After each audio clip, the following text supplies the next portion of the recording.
Welcome back to Grumpy Vet Garage. Today I'm excited to tell you about a new product that's come out for the Gen 2 B58 that includes the A90 Supra, and that product is from Dynamic Autowerx. It's a new turbo, part of their new gen line of turbos that have come out this year in 2024, and it is the 6769 turbo. So this turbo, from the look of it, might be considered a hybrid turbo, and I kind of feel like the term hybrid turbo gets thrown around quite a bit when it's not exactly what this turbo is. This is a brand new turbo made by Dynamic Autowerx, and I think an appropriate characterization would be it's a stock location turbo with the characteristics of a large frame turbo. Large frame turbos that we've seen for the B58 are capable of making big power, including on pump gas, and that's why this stock location turbo is very exciting. So the 6769 uses a new manifold design from Dynamic Autowerx. They say that it outflows their standard manifold by roughly 30%. Additionally, it has an upgraded turbine housing, and it has a higher nickel content, or a high nickel content stainless steel material that is rated for 2,150 degrees Fahrenheit, which, coming from the diesel world, that's high EGTs. That's where things are either starting to melt or are already melting. Granted, this will be that kind of temperature is what they'll be seeing in the actual turbine housing, not so much in the engine, but still 2,150 degrees Fahrenheit is quite impressive. Equally impressive in the turbine housing, the wheel in that turbine housing is a 69 millimeter turbine wheel, which is much larger than what you would see in the OEM turbo.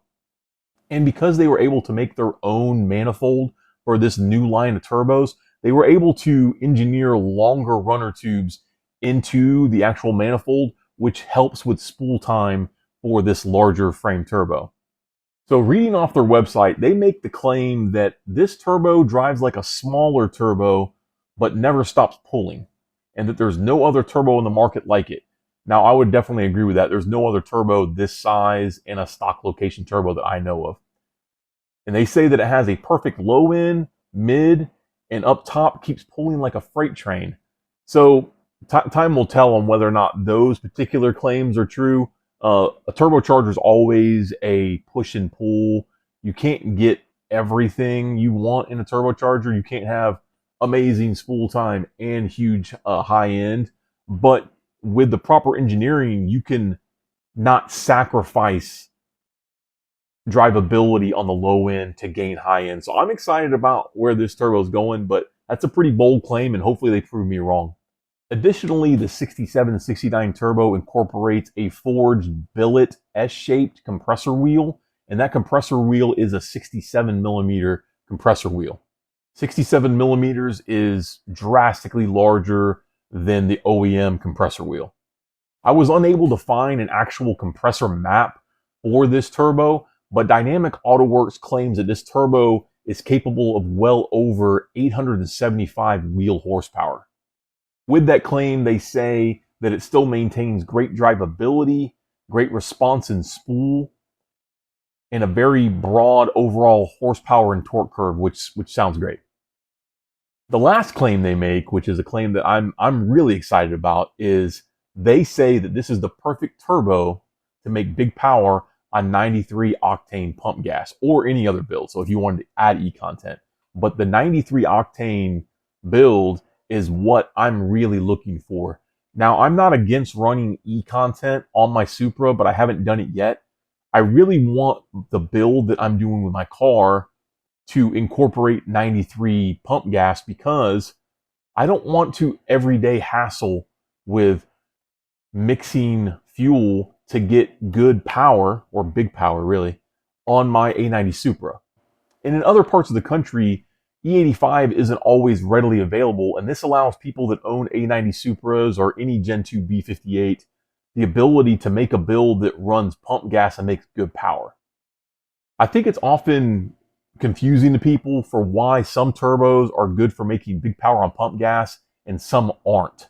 People hear the term, I'm going to run 30 pounds of boost, and that is an accurate statement, 30 pounds of boost, but the boost on a larger turbo comes on different power-wise than that on a smaller turbo.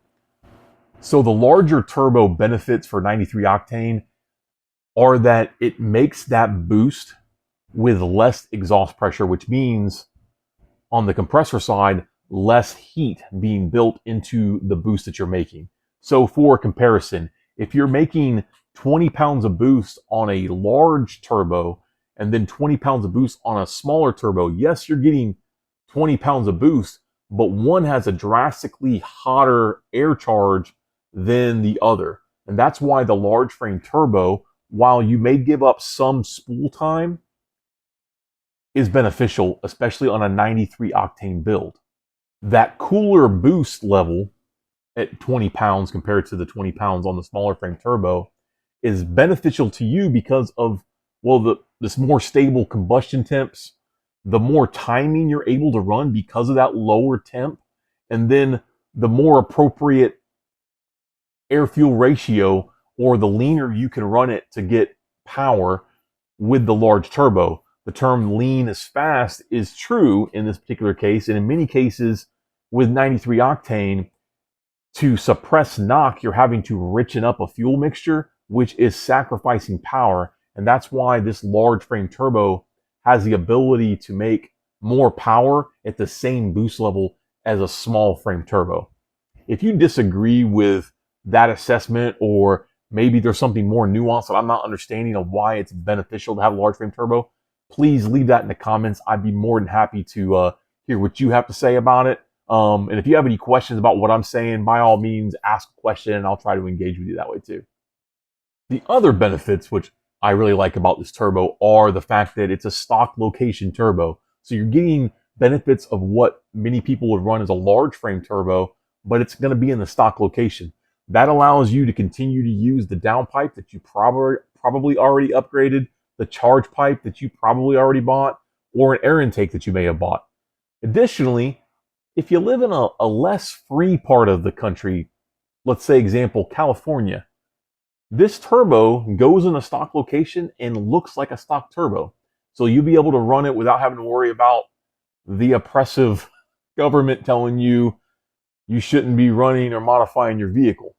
So again, the biggest takeaway from this is a stock location turbo that is capable of hopefully making big power on 93 octane pump gas. So Dynamic Autowerx, if you're out there and you want to sponsor the build of my A90 Supra, I'd be more than happy to do testing with your new 6769 turbo. If you like this kind of content, please consider subscribing to Grumpy Vet Garage, liking this video, sharing this video with your friends, or commenting below about what you think of these new turbos from Dynamic Autowerx. Additionally, we have a merch store. This is a Grumpy Vet Garage shirt here. The link to that store is in the description below. By all means, get yourself something from the store. It really helps out the channel to grow. But thanks for coming and seeing me in my garage. And until next time, have a good one.